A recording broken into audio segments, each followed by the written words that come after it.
Kita harus buka mata. Negara ini galak sama rakyat kecil, tapi jinak sama koruptor.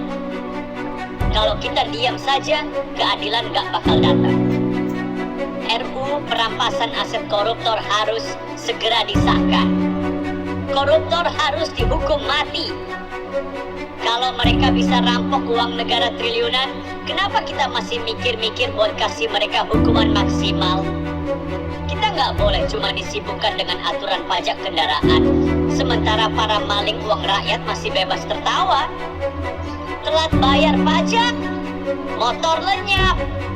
Telat bayar pajak, dipersulit urusan administrasi. Korupsi triliunan, santai, hukuman ringan. Korupsi triliunan, masih bisa hidup mewah. Mau sampai kapan kita biarkan ini terjadi? RUU perampasan aset harus disahkan. Hukuman mati bagi koruptor harus diberlakukan. Kalau rakyat biasa disikat habis tanpa ampun, kenapa koruptor masih bisa hidup nyaman? Pikirkan ini baik-baik. Jangan diam. Kita udah lihat polanya. Setiap ada aturan baru, yang jadi korban selalu rakyat kecil. Sekarang kita lihat aturan pajak kendaraan. Cepat, tegas, nggak pakai kompromi. Telat bayar pajak, motor langsung dihapus. Tapi, kenapa aturan buat koruptor nggak pernah secepat ini? Rakyat wajib setor, koruptor bebas foya-foya. Pemerintah selalu bilang, bayar pajak itu kewajiban rakyat. Oke, kita paham. Tapi bagaimana dengan uang pajak yang sering dikorupsi?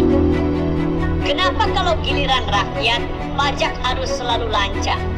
Tapi giliran uang negara dirampok pejabat, kok hukumannya ringan? Pajak dari rakyat itu dikumpulin dengan aturan super ketat. Tapi giliran uangnya disalahgunakan, kenapa nggak ada aturan seketat ini buat narik kembali uangnya?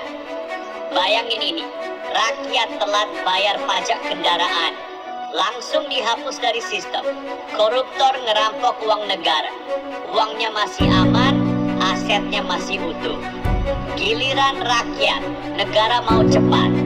Giliran koruptor, negara jadi lemot. RUU perampasan aset dikulkasin bertahun-tahun.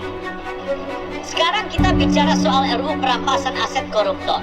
Sudah bertahun-tahun nggak disahkan. Kenapa? Apa mereka takut kalau RUU ini disahkan, uang haram mereka bakal tersapu bersih? Padahal logikanya sederhana. Kalau koruptor maling uang negara, uangnya harus bisa langsung disita. Bukan cuma hukumannya ringan, tapi aset-aset mereka masih bisa dinikmati keluarganya. Kita butuh aturan tegas. Duit hasil korupsi langsung dirampas negara. Koruptor nggak bisa lari ke luar negeri. Hukuman mati bagi koruptor kelas kakap. Kalau negara bisa bikin aturan STNK seketat ini, kenapa aturan buat koruptor nggak bisa seketat itu juga? Koruptor bukan cuma merugikan negara, tapi juga membunuh rakyat. Masih ada yang bilang, korupsi itu bukan kejahatan yang pantas dihukum mati. Tunggu dulu. Kalau ada pejabat yang korupsi dana bansos, terus rakyat yang butuh bantuan jadi kelaparan dan mati, apa itu bukan pembunuhan? Kalau ada pejabat yang korupsi dana kesehatan, rumah sakit nggak punya alat medis, pasien nggak tertolong dan meninggal, apa itu bukan pembunuhan? Korupsi itu kejahatan luar biasa, karena satu pejabat maling, satu negara yang sengsara. Mereka yang maling triliunan masih bisa pesta di hotel mewah. Sementara rakyat disuruh bayar pajak dengan aturan keras. Ini nggak masuk akal. Resmikan RUU perampasan aset dan hukuman mati koruptor. Kalau negara ini benar-benar berpihak ke rakyat, seharusnya pemerintah nggak perlu ragu. Segera resmikan RUU perampasan aset, berlakukan hukuman mati buat koruptor kelas kakap. Jangan cuma rakyat kecil yang dikejar-kejar. Jangan biarkan aturan ini hanya jadi wacana.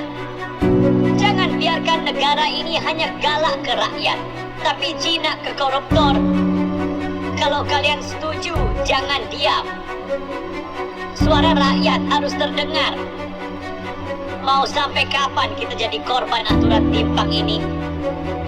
Rakyat miskin telat bayar pajak, langsung dihapus kendaraannya. Koruptor maling triliunan masih bisa hidup enak. Ini harus berubah.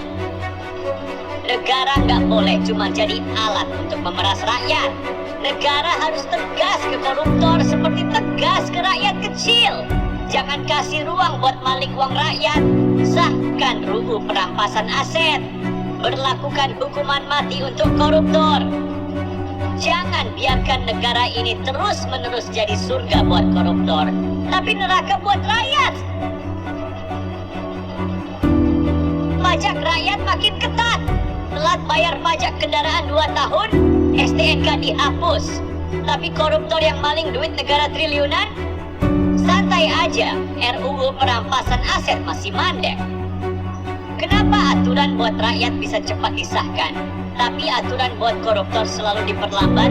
Di mana keadilan? Kenapa hukuman mati untuk koruptor gak kunjung direalisasikan? Di video ini kita bahas tuntas. Saatnya rakyat sadar dan desak pemerintah untuk bertindak tegas. Jangan biarkan uang negara terus dirampok oleh pejabat rakus. Sudah saatnya kita bersuara.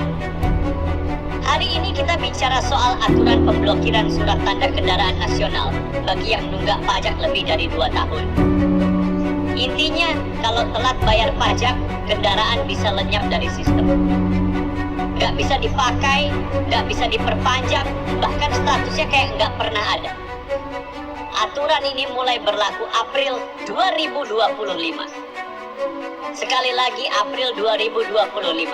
Jangan kaget kalau tiba-tiba motor atau mobil kalian hilang dari catatan Samsat. Tapi tunggu dulu. Kenapa kalau urusan duit rakyat pemerintah gercep banget? Giliran rakyat kecil nunggak pajak, langsung dihapus datanya. Giliran rakyat miskin telat bayar, langsung kena sanksi berat. Tapi giliran koruptor yang maling uang negara triliunan rupiah, santai aja, bebas pelesiran ke luar negeri. Duitnya masih aman di rekening Swiss. Kenapa begitu? Coba kita pikirkan bareng-bareng. Rakyat yang telat bayar pajak kendaraan bakal dikirim peringatan 3 kali. Surat cinta dari Samsat 3 bulan sebelum pemblokiran. Surat tagihan lagi sebulan setelahnya. Kalau masih cuek, wassalam. Kendaraan kalian dianggap lenyap.